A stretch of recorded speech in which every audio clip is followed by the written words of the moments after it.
All right, and so something else I want to talk about is just the recent sports that's been going on in the world and at large. You had the NBA Finals, and uh, there's been some things going on there that have been kind of uh, the past few weeks of, or well, past few months and weeks. It's just been kind of uh, you know, not necessarily bad, but just kind of shameful.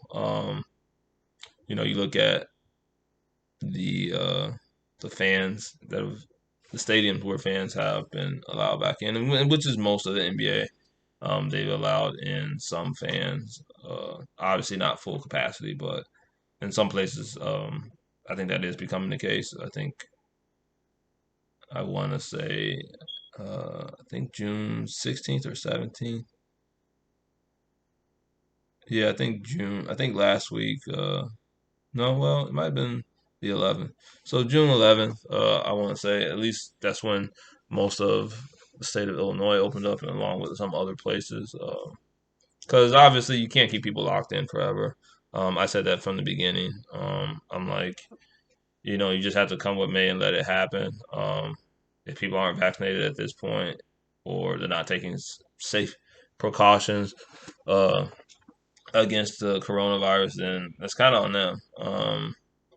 Obviously, like I still wear a mask in most public settings, and then you know out and about and things like that. But some of the fans are just wild.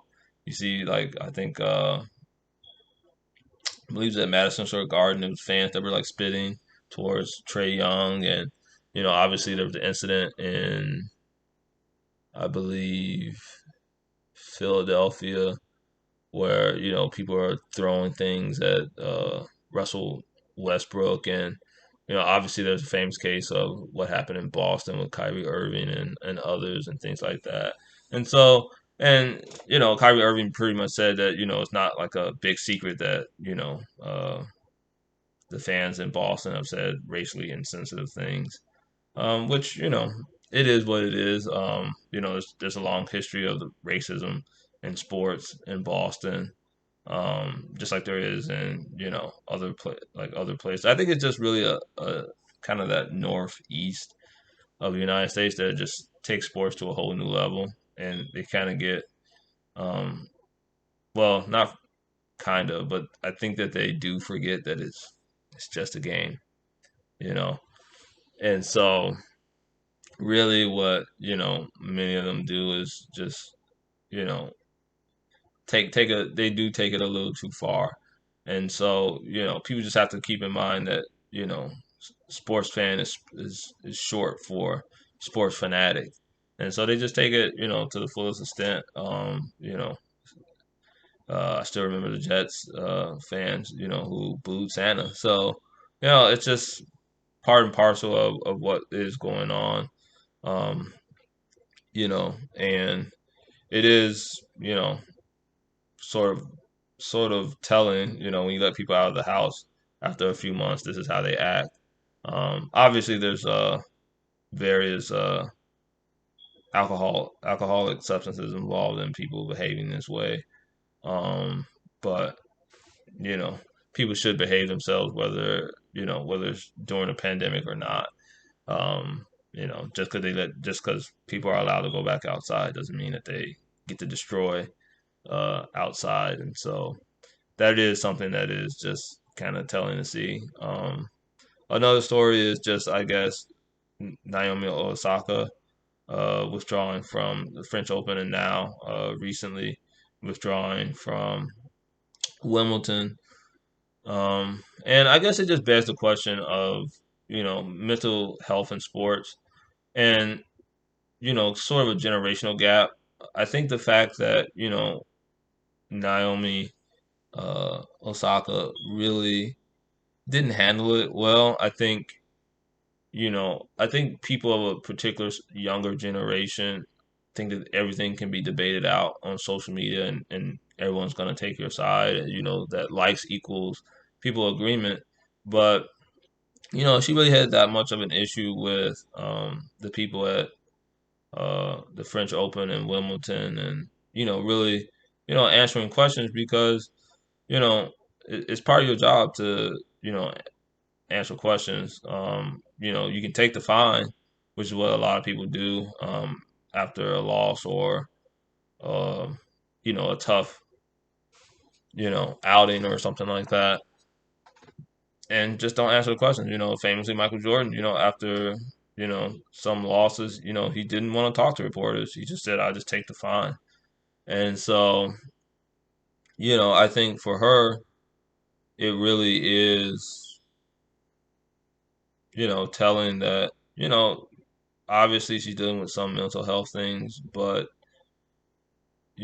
I think more, and I don't want to prejudge, her motivations, but it's like you can't really be free from criticism in this society, especially now where everything's on social media, everything's digitized, everything's 24/7.